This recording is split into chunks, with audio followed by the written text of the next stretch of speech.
Bang, untuk minggu depan saksi dari pihak Abang kan dari pihak Bang Ari. Udah disiapin atau seperti apa, Bang? Saksinya sudah kita siapin. Mungkin ada berapa?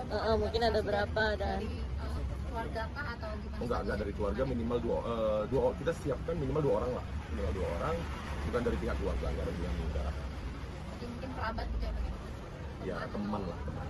Oke. Bang, terkait yang nafkah itu gimana, Bang? Yang Mbak Inga minta, sudah ada jawaban belum dari pihak tuntutan nafkah ya? Udah ada jawaban belum dari ya? Sebagaimana yang kita sampaikan dalam replik kita pun, kita sudah singgung itu bahwa karena adanya perjanjian perkawinan atau pemisahan harta, sehingga intinya kan karena ada pemisahan harta maka tidak ada harta bersama, sehingga ya karena tidak ada harta bersama kita tidak bisa memberikan harta kepada, kalau terjadi perceraian ya nggak bisa memberikan harta karena memang hartanya tetap pisah. Yang 1,5 M itu tuntutan nafkah sebagai istri.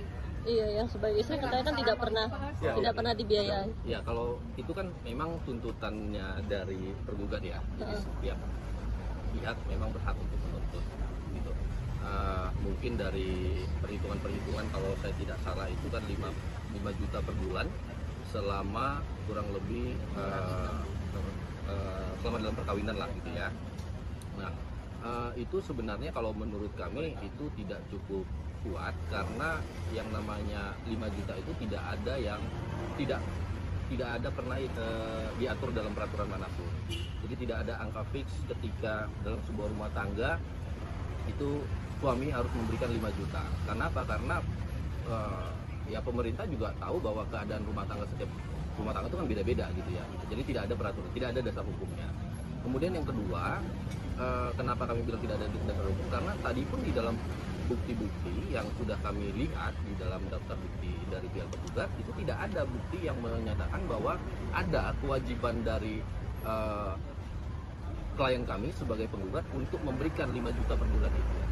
Jadi itu tidak dibuktikan tadi.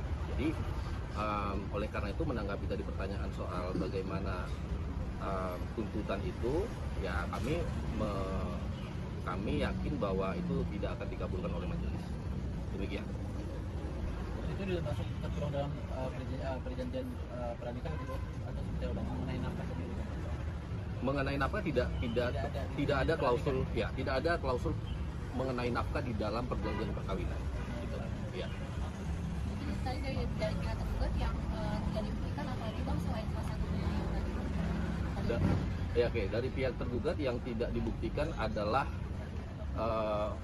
intinya kalau menurut kami membaca jawabannya kemarin yang diserahkan melalui court itu ada perselingkuhan katanya yang dilakukan juga oleh klien kami.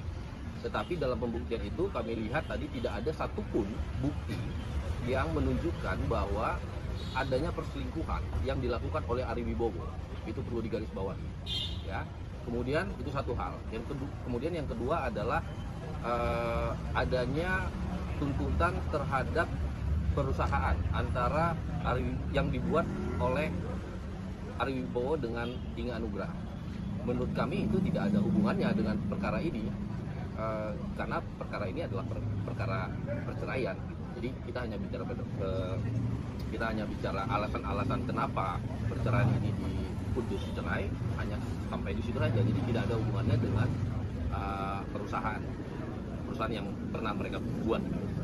Dari pihak apa juga memberikan bukti screenshot atau apa tadi? Iya tadi. Oh ya ada. Sebagaimana beberapa kali kita ketemu dan dari pihak tergugat kan juga selalu menyangkal ya, tidak ada perselingkuhan, tidak ada pihak ketiga gitu ya. Hari ini kami membuktikan itu melalui surat, melalui melalui bukti surat, ya screenshot yang kami dapatkan dari berbagai pihak yang membuktikan bahwa ada pihak ketiga di antara rumah tangga, di antara penggugat dan penggugat, di antara Ari dan Inga. Sampai hari ini Bu Inga tidak pernah punya pihak ketiga. Dia tetap setia kepada Ari dan tetap menjaga 2 anaknya. Dan dalam penyampaian alat bukti juga kita menyampaikan bahwa beberapa hal terkait, misalnya ada memang perjanjian pranikah dan rupanya Pak Ari dan Bu Inga juga punya perusahaan PT Anugrah Rahmat Raharja Indo Global. PT itu memang direkturnya Bu Ida, tapi selama ini yang menjalankan kan Pak Ari. Jadi kita juga sampaikan bahwa memang ada PT ini, apakah hidup atau tidak kita juga belum tahu, karena memang yang menjalankan semua Pak Ari, walaupun secara hukum Bu Inga sebagai direkturnya. Kita sampaikan juga hal ini untuk minta bahwa Bu Inga kalau boleh diberi perhatian terkait hal ini kan gitu.